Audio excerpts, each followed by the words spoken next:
Hi guys, welcome back to this channel and इस video में हम बात करेंगे टोसिस के बारे में। टोसिस का मतलब होता है ड्रूपिंग ऑफ आई, एक या दोनों आंख की ऊपर की जो पलक रहती है इसका ऐसे झुक जाना। इस कंडीशन को ब्लेफरोप्टोसिस भी बोलते हैं। टोसिस है ये एक ग्रीक वर्ड है जिसका मतलब होता है टू फॉल, मतलब कि पलक का ऐसे झुकना। तो नॉर्मली हमारी जो आंख में अपर लिड रहती है, ऊपर की जो पलक रहती है वो कवर करती है अपर 1/6 पार्ट ऑफ कॉर्निया, जो एक ट्रांसपेरेंट कवरिंग रहता है। तो उसका मतलब कि 2 mm जितना उसको कवर करती है, बराबर। और ये 2 mm से ज़्यादा कवर करे तो इस कंडीशन को बोलेंगे टोसिस। टोसिस की कंडीशन है, इसकी सीवियरिटी इसके कितना एरिया कवर करती है उस हिसाब से रहती है। जैसे कि माइल्ड टोसिस, इसमें 2 mm है, मतलब कि यहाँ पे जो ऊपर की पलक है, आईलिड है, वो जो काला भाग है उसके ऐसे टच करती है। दूसरा है मॉडरेटली टोसिस, तो ये यहाँ पे 3 mm से ज़्यादा को कवर करे तो मतलब कि यहाँ पे जो प्यूपिल रहती है ये यहाँ पे ऐसे हाइडन हो जाती है जो आईलिड है उससे। सीवियर टोसिस की कंडीशन है, इसमें जो प्यूपिल है वो उससे ज़्यादा 4 mm जितना इसको कवर करती है, तो इस कंडीशन को बोलेंगे सीवियर टोसिस। अब बात करते हैं इसके कारण कौन कौन से रहते हैं इसके बारे में। तो इसमें पहला है लेवेटर मसल डिस्फंक्शन। अभी देखो आंख के कुल 7 मसल रहते हैं, जिसमें से देखे तो यहाँ पे ऑब्लिक मसल रहते हैं, सुपीरियर और इंफीरियर ऑब्लिक, और 4 रेक्टस मसल रहते हैं, superior rectus muscle, inferior rectus muscle, lateral और मीडियल रेक्टस मसल्स, और एक मसल रहता है जिसका नेम है लेवेटर पाल्पेब्राई सुपीरियोरिस। तो ये जो मसल है लेवेटर पाल्पेब्राई सुपीरियोरिस, आईलिड है उसको लिफ्ट करने का काम करता है, उसको ऐसे ऊपर की ओर खींचे रखता है, रिट्रैक्ट रखता है। इसमें कोई दिक्कत आती है तो इसकी वजह से टोसिस की कंडीशन रहती है वो यहाँ पे कंजेनाइटल रह सकती है, मतलब कि जन्मजात रह सकती है।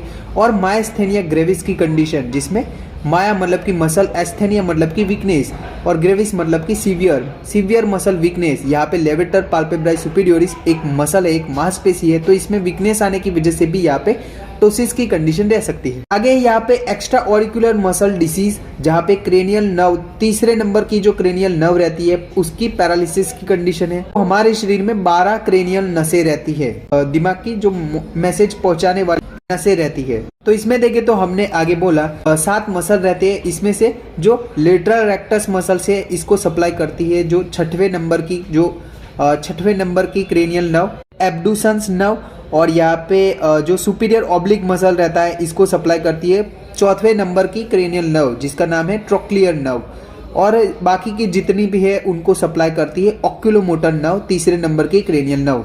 तो इसमें यहाँ पे जो तीसरे नंबर की क्रेनियल नर्व है बाकी सभी मसल को सप्लाई देती है, तो इसकी वजह से इसमें यहाँ पे पैरालिसिस की कंडीशन है, तो इसकी वजह से भी टोसिस की कंडीशन रह सकती है। करें तो टोसिस के कारण में हॉर्नर सिंड्रोम भी आता है। हॉर्नर सिंड्रोम में 3 चीजें रहती है, इसमें एनहाइड्रोसिस मतलब कि यहाँ पे एक साइड के फेस में पसीना न निकलना, मियोसिस मतलब कि जो प्यूपिल है वो ऐसे छोटी बन जाना, कंस्ट्रिक्ट हो जाना, और टोसिस की कंडीशन रहना। तो ये जो कंडीशन है हॉर्नर सिंड्रोम, ये रहता है यहाँ पे जो सिंपैथेटिक नर्व सप्लाई है उसमें गड़बड़ी होती है एक साइड के फेस में, तो उस कंडीशन में सिंपैथेटिक नर्व सिस्टम मतलब क्या, तो सिंपैथेटिक नर्व सिस्टम और पैरासिम्पैथेटिक ये लड़ो या भागो की स्थिति रहती है, मतलब कि फ्लाइट का रिस्पॉन्स रहता है हमारे शरीर में, तो उसका एक तंत्र है।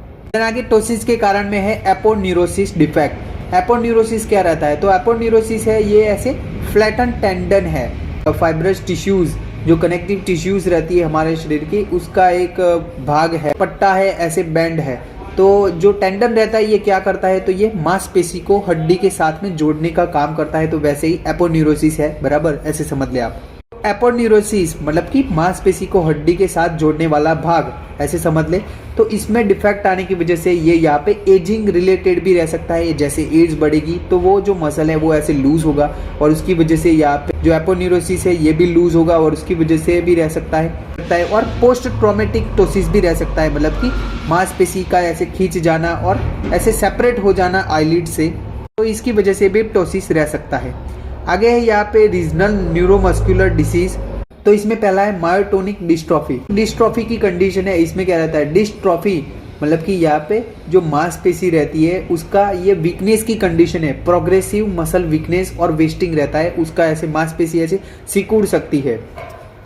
तो इस कंडीशन की वजह से भी यहाँ पे टोसिस की कंडीशन रह सकती है। आगे बात करें तो लैम्बर्ट ईटन सिंड्रोम आता है, रेयर ऑटोइम्यून बीमारी है। तो इसमें भी ये जो न्यूरोमस्कुलर जंक्शन रहता है, मांसपेशी को कंट्रोल करने वाला एक जंक्शन रहता है, नसें और मांसपेशी एक दूसरे के साथ कनेक्ट होती है, उस जंक्शन को बोलते हैं न्यूरोमस्कुलर जंक्शन। हमारा जो इम्यून सिस्टम है उसको अटैक करता है वो इस हिस्से को, और इसकी वजह से प्रॉपर जो सिग्नल नस से मसल की ओर जाना चाहिए वो नहीं जाता। जैसे यहाँ पे लेवेटर मसल है, लेवेटर पाल्पेब्राई सुपीरियोरिस मसल है, तो ये जो आईलिड को ऐसे रेज रखता है वो यहाँ पे अच्छे से मैसेज नहीं पहुँचने की वजह से इसको रेज नहीं कर सकता, तो इसकी वजह से भी टोसिस की कंडीशन रह सकती है। आगे बात करें तो टोसिस की कंडीशन में न्यूरोलॉजिकल कुछ बीमारियां जैसे कि मल्टीपल स्क्लेरोसिस की कंडीशन है और यहाँ पे गुलियन बैर सिंड्रोम की कंडीशन है। वैसे मल्टीपल स्क्लेरोसिस है ये यहाँ पे सेंट्रल नर्वस सिस्टम जो रहता है जिसमें दिमाग है, स्पाइनल कोड है, ऑप्टिक नसें हैं, और यहाँ पे जो गुलियन बैर सिंड्रोम है ये यहाँ पे पेरिफेरल नर्व सिस्टम जिसमें आती है क्रेनियल नर्व्स जो 12 क्रेनियल नसें है और स्पाइनल नसें है, उनके रूट है, उनके ब्रांचेस है, वो सब दोनों ही कंडीशन है जो नसों के आसपास की जो कवरिंग रहती है और शीथ रहती है, माइलिन शीथ रहती है, उनको डैमेज करती है। यहाँ पे ये ऑटोइम्यून बीमारियां है, मतलब कि खुद की बॉडी खुद के जो कवरिंग शीथ है उसको डैमेज करती है, और इसकी वजह से भी प्रॉपर मैसेज न पहुँचने की वजह से भी टोसिस की कंडीशन रह सकती है। आगे बात करें तो आईलिड ट्यूमर, अगर ट्यूमर की कंडीशन है तो उसके वेट की वजह से भी ऐसे जो टोसिस की कंडीशन रह सकती है जिसमें न्यूरोफाइब्रोमा है और हिमेंजियोमा है।